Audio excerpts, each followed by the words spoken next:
All right, T. Now that we've seen you on video, we're going to start working on some of the things we saw in the video. We're going to go through our 5 steps right now of what we need to do in order to make your swing look like Jason Worth's. Okay? Now, what we're going to use today is the Swift Stick.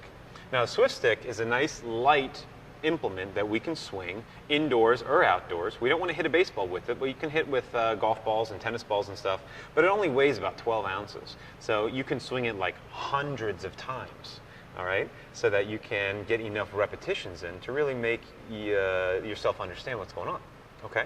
So I'm going to give you that. What I want you to do is get in your batting stance, okay? Now, in your stance, we talked about, one, I liked your stride, right? Your stance, the width of your stance. Now, normally what we want to do is make your stance at least the length of your bat, okay?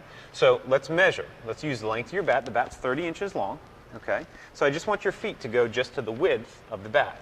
Excellent, okay?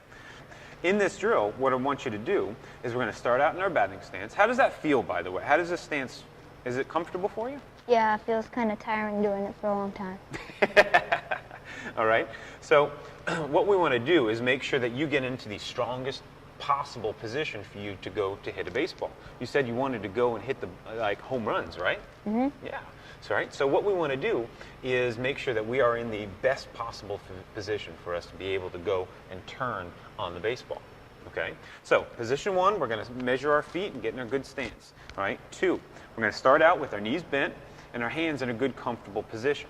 Okay. Now, we want to watch out when our hands get too high. Because when our hands get too high, what happens is we then want to then go and drop them. All right, so for this drill, for this one drill right now, I just want you to start with the bat on your shoulder, this front elbow locked in this 90-degree position, and this elbow tucked in at your side. Okay, so this is position number 2. Okay, next, what I want you to do is I want you to turn your feet, turn both feet, and I want you to turn into this, what we call bat lag position. All right, this is going to be more or less position 2.5. All right. Now, the knob of the bat pointing right towards the pitcher, the elbow up pointing right towards the pitcher, and your head straight up looking at the pitcher as well. Okay. We want to make sure that that back leg is nice and bent and this front leg is nice and extended. Excellent. Okay. Now, this position, I see your leg shaking there. Is your leg hurt a little bit? Yes. Yeah. Okay. Good. I want this to hurt. If your leg starts to hurt, it means that you're going to start using more power when you start to go and hit the ball. Okay. Now, from this 2.5 position, we're going to turn and get into position number 3, contact position. Now, we want to make sure that our elbows stay bent, all right, and we're making contact with the ball here, so that now we can extend and get our hands up into this 4 position, okay? I like that heel staying up nice and high, your head still looking up, all right? I know that leg's hurting, but you got to keep the head straight, okay? Next, we're going to swing all the way around, turn your back shoulder, and finish up in our 5 position, okay? So let's reset, and let's do that one more time. Okay? 1, check your feet. Excellent. All right? We're going to get in a good stance, our 2 position. Excellent. Now, we want to watch out. We don't want those hands to get up too high. Excellent. Good and comfortable. All right? 2.5, we want to turn, get into that bat lag position. Turn. Now, we want to turn both feet. Oop. Now, let's do that again. Turn those feet back. We want to turn on your toes.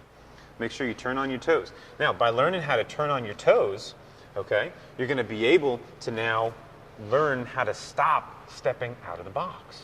All right? 3, we're going to turn, get into our power position, our contact position. Make sure these arms stay nice and flexed. 4, we're going to extend all the way out. Excellent. 5, we're going to follow through. Awesome. I like that. Very good. Okay? Now you do it on your own. Okay? Let's start out 1. Okay, get your arms up. Excellent. Nice, comfortable position. Watch out for those hands. Good. Now 2.5, turn. Excellent. Oop, don't fall over. Keep that head straight. 3, you're going to turn. Keep turning. Contact. Very good. Attaboy. I like those legs nice and strong. I like that front leg out there. All right. And 4, extend all the way out. Okay, look at your target. Arm straight. Good. 5, over your shoulder. Very good. Very good. Okay. Now, what you got to do, okay, is now you have to go home and do this 100 times. Okay. All right? Okay. Now, the main reason we do it 100 times is so that you understand and know the process of what it takes for you to really get comfortable in using your legs, using your hips, your abs, your shoulders, and your arms to go and hit the ball.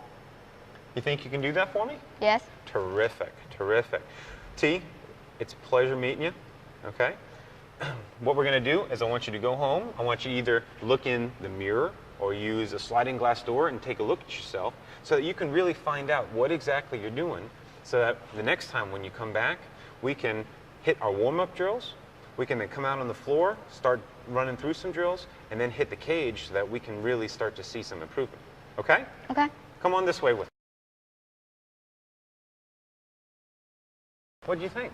There's a lot more to it than I thought. There's about 100 different things that he's got to work on.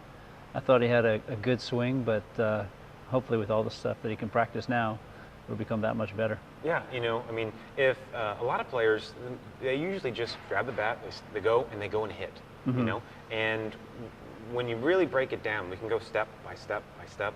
It really helps the process. It helps the learning process. It helps the developmental process, and overall, it allows for more success because it gives them something to go by. Have you guys spent much time working together on hitting?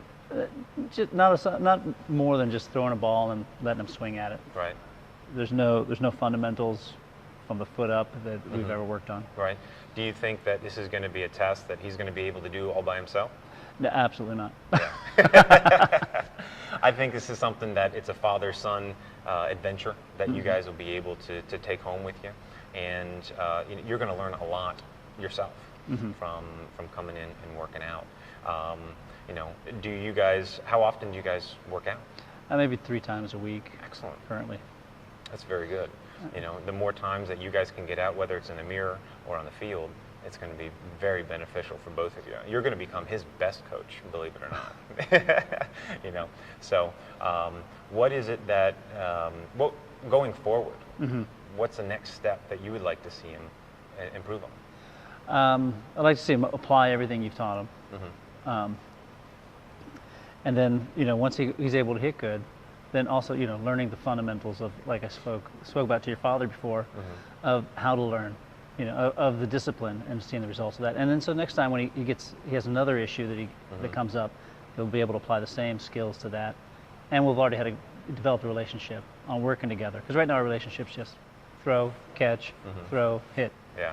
Now it's going to become more student and teacher relationship, and we hope to build a certain bond between that. It'll be great. Great. No, we appreciate all your time. Well, terrific. Thanks for coming in today, and we look forward to seeing you next time. My pleasure.